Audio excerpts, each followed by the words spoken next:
the two-part traveling alone videos that I have. So without further ado, number 1, you should drink in moderation. Like, I don't know how much I can stress how stupid it is if you are traveling by yourself and you go get drunk. Like, you are ultimately putting yourself in the most danger possible for rape, for theft, for killings. When you are drunk, you're not aware of your surroundings. You make yourself look a crazy fool. So either drink in moderation or don't drink at all. Number 2, don't feel guilty by saying the word no. Is a beautiful word. I love the word no. No, no, no, no, no. No, no, no, no, no, no, no. Say no. Say it with me. No. No is a beautiful word. It gives like a put off, stand off thing. Like when somebody's trying to sell you something, you know, some people feel like they have to listen to them give their speech about the product that they're trying to sell. You know, the people in the kiosk or just random people coming up to you to sell stuff. Side note, when we were in Paris, this guy came up to us trying to sell us a string. If I would have gave him the time of day so that way he can explain to me why I need to buy this string, I'm pretty sure this was like a setup for somebody to come pickpocket me. I said something like, no habla French law or whatever. Something I said where I was just like, no, I speak Spanish. And then he started speaking to me in Spanish. I totally forgot that Spain is right next to France. And then like I just ran off like, dude, you're weird. Start practicing and saying no to things. People already think Americans are assholes. Sorry for people who actually don't think that I say the word asshole, but asshole is what people think of when they think of Americans outside of this country. So you might as well start acting like one and start saying no. Number 3, make sure that you have enough monies.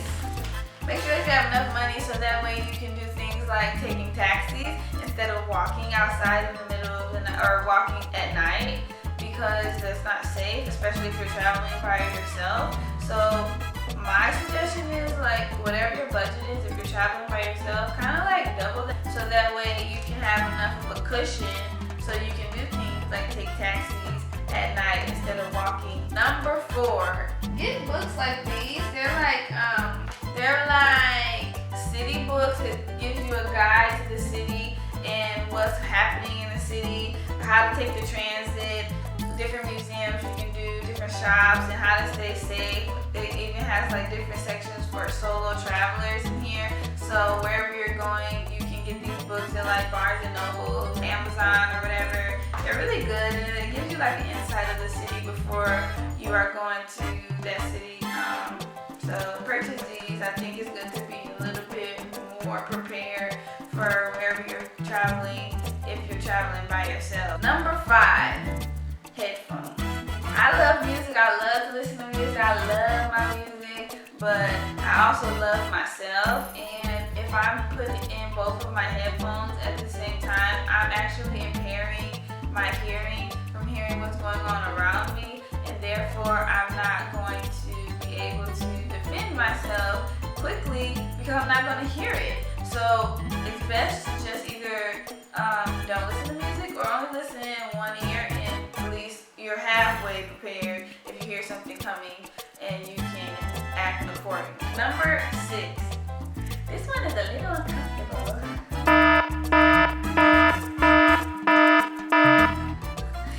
Bring emergency contraception. Now, let's just put this scenario out there. So say you have a trip to like Germany, and you are staying at a hostel and you see this awesome, cute guy, and he thinks you're cute.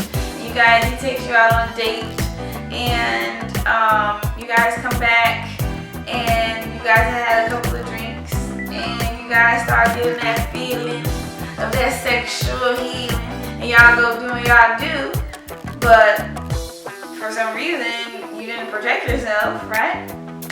So, you know, you say bye to him, he goes his way, you go your way, and you get back to your country or wherever. 3 months later, you find out that you're pregnant, only can remember this one person that you had this rendezvous with back in Germany, and you don't even know his name. I'm not judging. Do what you do with who you do, even if it's a stranger. I'm not judging. However, how you gonna find him? Huh? You don't know his name, or at least you don't know his last name. You don't know. How can you find him to tell him that he has a kid on the way? How? So you're gonna be stuck with a kid. They're never gonna know their dad because you don't even know their dad. So like, you know, again, I'm not judging. If that's what you want to do, by all means, but it just doesn't make any sense. It's best to protect yourself and get like that plan B, I believe it's called, or use condoms or other types of contraception, you know, because also you don't want to get STDs or AIDS aside from getting pregnant. Like, you should wrap those all in one. So we'll wrap it up. If you must go out doing your do with somebody that you don't even know, if you feel that feeling for that sexual healing, wrap it up, protect yourself, and that's all I got to say about that. Number 7. Is it number 7? I think it's number 7. Number 7. Sometimes it helps if you are wearing a fake engagement ring or wedding ring if you're not married or whatever, because it kind of like puts off the guy, you know? Because if he sees you have a ring on, 9 times out of 10, you probably are traveling with your husband, right? But if you just so happen to be traveling by yourself, you always want to, like, in conversation, say you're like in Morocco and you go to a bazaar and there's guys just like throwing themselves at you, and you're just like, oh yeah, my husband's back at the hotel, or my husband's right down there, you know, just point, my husband's down there, he's looking at blah blah blah. It's more likely gonna like push the guy off and be like, oh okay, you know, she got somebody with her.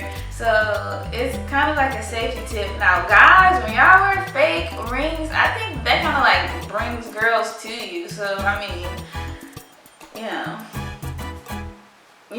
That's all I have for you guys today. I hope that you enjoyed my lovely tips on traveling alone, and do not be afraid.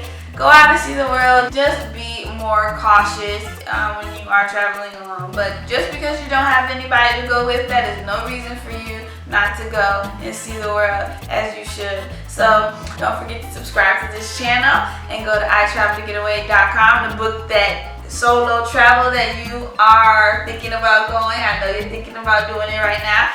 Book on itraveltogetaway.com. I hope that you enjoyed my 2-part video on traveling by yourself. If you haven't already, visit part 1 and my video on how not to get robbed when traveling. I think both of these videos go hand in hand with each other. Don't forget to subscribe to this channel as I make videos bi-weekly, and go to my Facebook, Instagram, and Twitter, like, add, and follow on those things. Also, you can get your own I Travel to Getaway merchandise there, 15% off by using 15travel. Alright, that's all I have for you guys today. Have a good day. Bye.